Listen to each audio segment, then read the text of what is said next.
We got a Super Bowl to talk about with the guy who joins us now on the Harbor One hotline, our buddy Brian Baldinger of NFL Network, and he's an Odyssey NFL insider, and the insider calls are brought to you by Old Spice, Men Have Skin Too, and by Wise Snacks. No one does crunchy, salty, or cheesy better than Wise Snacks. Baldy, it's Christian Fourier. Good morning. How are you? Good morning, guys. I'm doing fantastic, man. Well, we're hoping that the Patriots can find an offensive coordinator soon enough. It feels like they're gonna have to be like the old Peanuts cartoon with hey, here's your lemonade.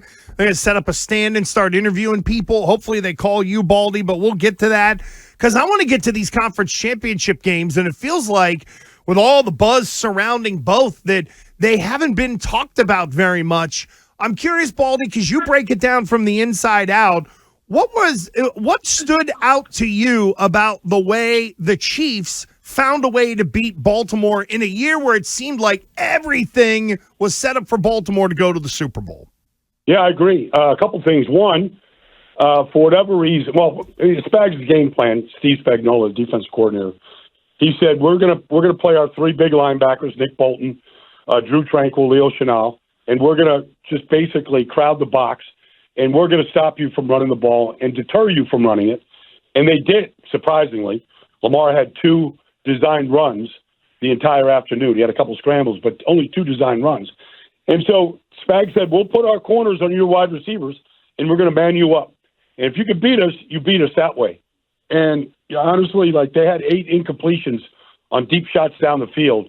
And it didn't matter if it was Trent McDuffie or L'Jarius Sneed or Jalen Watson or Joshua Williams. They all defended the deep ball. And so that was that part.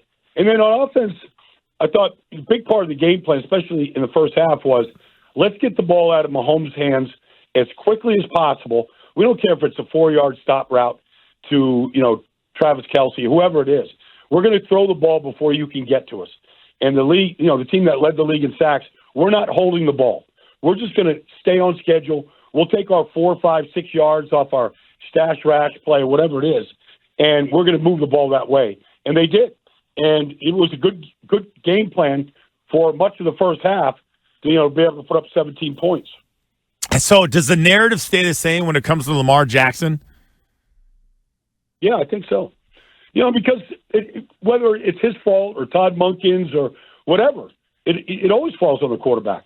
And so the quarterback has to be better than everybody else, and he's got to play his best in those championship games. And Patrick Mahomes, I think he completed his first 12 passes, was a much better player that day. And so he's chasing Mahomes. He said, if you want to beat the best, if you want to be the best, you got to beat the best, and he couldn't do it. And that's how these quarterbacks all get measured. Yeah, and it is Brady's the GOAT. Yeah, and I do think that it's odd that just it seems like most analysts want to give Lamar Jackson a pass, and they forget how Peyton Manning was ridiculed. Phillip Rivers was kind of dragged through the mud. Drew Brees for a portion. Dan Marino. The list goes on and on and on. I'm curious if you feel that most analysts want to give him a pass. I kind of feel like they are in some way, but that's not how we analyze these quarterbacks. We analyze them by Super Bowl championships and getting the Super Bowls, and you got to win championship games to get there. And so he fell short. He did not play well. The offense didn't obviously play well. Now, you could say Zay Flowers, gets the ball poked out the goal line. All that is true. But at the end of the day, when your offense scores 10 points, the quarterback wasn't good enough. He wasn't dynamic enough. He didn't make splash plays in the passing game. He wasn't what you expect from a guy that many consider to be the MVP of the league. He didn't play like that and at that level. And I'm not being harsh on Lamar. I'm not a hater by any means. I just know that the guy on the other side played like the MVP, the way we are used to seeing him, and that's what we wanted to see from Lamar, and he fell short of that. Brian Baldinger, Odyssey NFL Insider with us. Insider calls are brought to us by Old Spice Gentleman's Blend Body Wash, providing exfoliation plus 24/7 miniaturization because men have skin too. I get it that I'm asking this question in a vacuum, and it might need a little more nuance. However, Baldy, I'm watching Chris Jones out there. He's a force. Same way for Aaron Donald when the Rams won their last Super Bowl. Is Is there something to spending $30 million on a mother bleeper defensive lineman versus $30 million on the wide receiver du jour? I would pay Chris Jones whatever he needs. Because there's defensive tackles and there's defensive linemen out there that can have, great regular seasons and they put up big numbers. Chris Jones knows how to finish games. When you need him the most, like against Buffalo, when you need him the most, he shows up. And he's an amazing player. And that defense isn't any, they lost another player in Charles Omenihu. They lost Derek Nottie. They've got Chris Jones and a bunch of other guys right now up front. But he knows how to beat double teams, to close, to affect the quarterback. He did it in championship games. He's done it in Super Bowls. He did it Sunday. He's special. And so salary cap is salary cap, but you got to pay your stars. The stars win games, and he's a guy that wins games for you. Yeah, I'm curious. We're talking to Brian Baldinger on the Harbor One Hotline, NFL Network, Odyssey Insider too. Man, you're everywhere.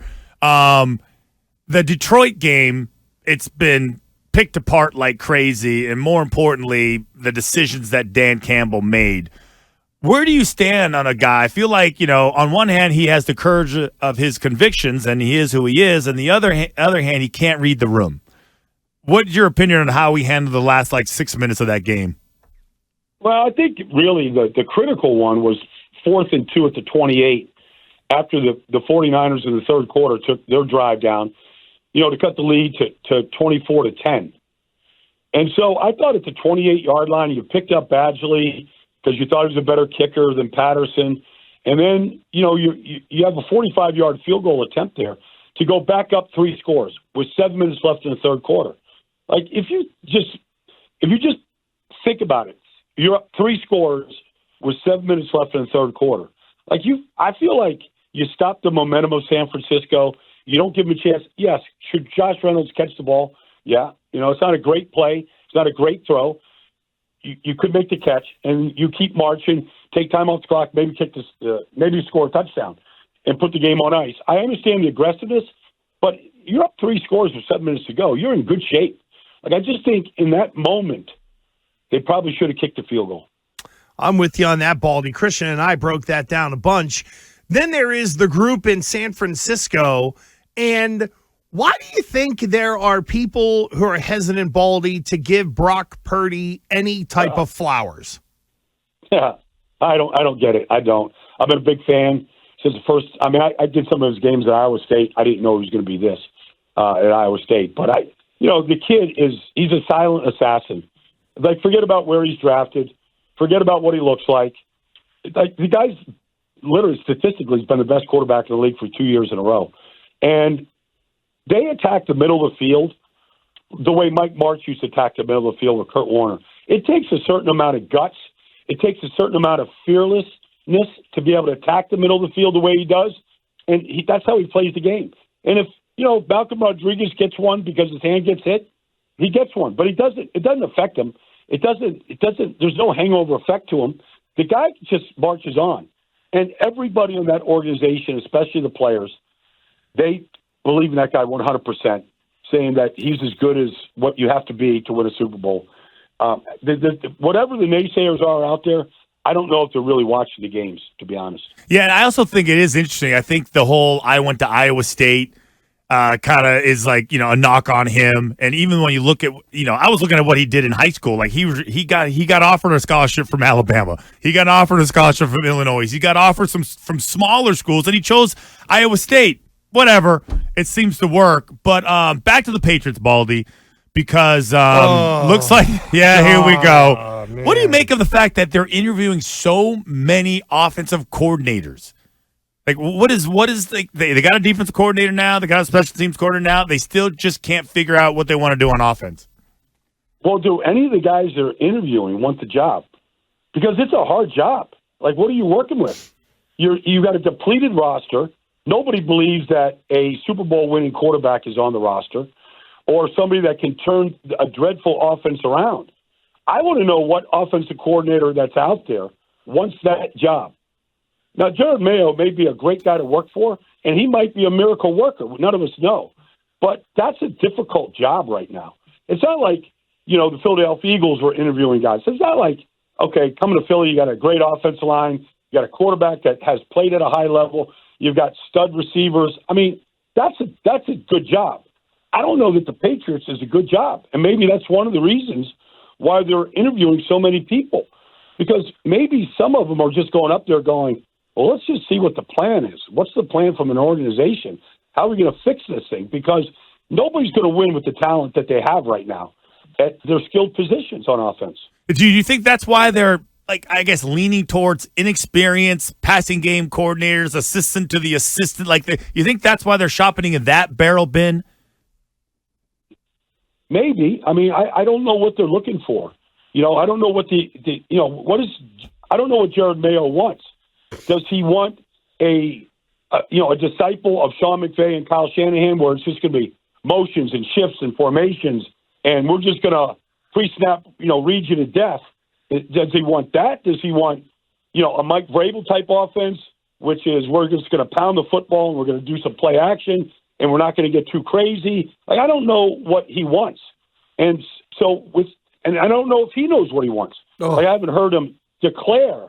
I mean, am I making sense here, guys? Oh, Baldy, listen, we've been, and especially me, I've been betwixt and between, because Mayo's kind of led us to think that it's going to be quarterback at number 3, and yet you don't really know what you want to do on offense. And it was in his deal for a year. He was going to be the guy. He's had time to think about it, and we're still kind of ping-ding-a-linging around, because for me, Baldy, if they're going to go quarterback at number 3, you're making a big investment right there. You got to have the right structure in place to be able to get the most out of this guy. And my biggest fear is that they'll take someone at number 3 who might be okay, but what is around them, including and maybe more importantly from the coaching end, might not be able to get the most out of that player in a pick that really could re-energize the franchise. No doubt. I mean, look at the examples. Look at what Carolina did around Bryce Young. And if Bryce Young is even the guy, none of us know. But it wasn't a very good, sample this year. And then C.J. Stroud comes in, and you've got the right system, the right coach, and Bobby Slowick, and Nico Collins steps up, and all of a sudden, he becomes a number 1. I mean, that thing took off. But you can look at all the examples where it didn't, and where the coach and the system really affected the player. Joe Burrow comes in, and he's ballyhooed and he's heralded. But, man, it sure helps that you've got 3 stud receivers, and you've got a stud running back, and the defense was good. It's got to be set up for some success.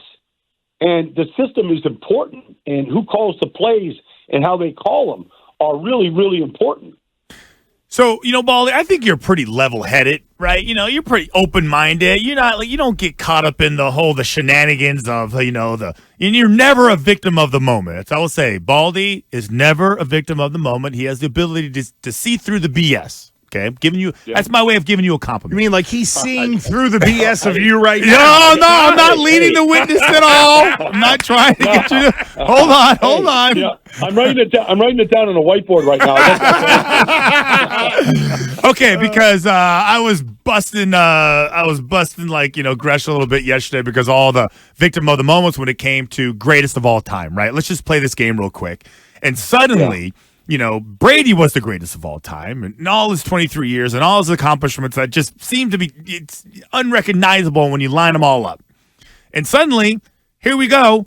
I guess Patrick Mahomes is now the greatest quarterback in the history of the NFL. I guess, who do you think is the greatest quarterback? It's a softball. Easy. Who do you think? Tom Brady. I mean, just because he did it over the longest stretch of time. He did it in a game where they were down 28-3, and he threw a pick 6, and he brought him back. There's 283 diamond-crusted little things on a ring to remind everybody of how far they brought him back. I mean, every situation, there was years when it was, he was throwing to Troy Brown and finding ways to win Super Bowls. He did it in every situation. So it's Tom Brady. I mean, it's not they're all warranted. Joe Montana, Bradshaw, Aikman, they're all warranted at some level of greatness. And Patrick Mahomes is building his legacy. I mean, they are in the middle right now of a run unlike we've ever seen before. So, they're building a dynasty right in front of us, and nobody's ever done it like that before.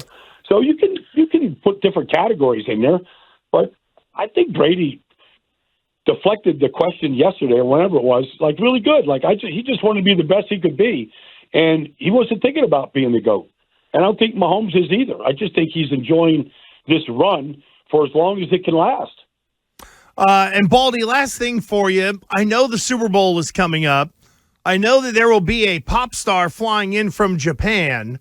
Does the Taylor Swift stuff bother you, number one? And number two, if asked to do the Taylor interview by the NFL Network, would you be all for that, or would you politely step aside on that one because maybe you don't want to skate that lane? Well, first of all, none of it bothers me. Because honestly, like, whatever brings more eyeballs to the game, 57 million people watch the 49ers, whatever brings more eyeballs to the game, I'm a fan of. And she brings a lot of eyeballs to the game. 8-year-old girls that never watched football before are watching football. So I'm a fan. I don't know one single Taylor Swift song. I don't know one. I couldn't spot. I don't know how many songs she has. Like, if I interviewed her, and I would interview her, but I would feel like for the next 10 days, I better start listening to some Taylor Swift music. So I know some references, some song titles, some rhythms. Are these dance songs, sing-along songs? I don't have some any hooks. idea. Yeah. I've never heard of one of the songs. Yeah. But I would interview her for sure. Yeah. All girl dads should be really happy because most of the young girls who are fans literally won't not allow the channel to be changed with the chance of them missing an opportunity to see her on TV.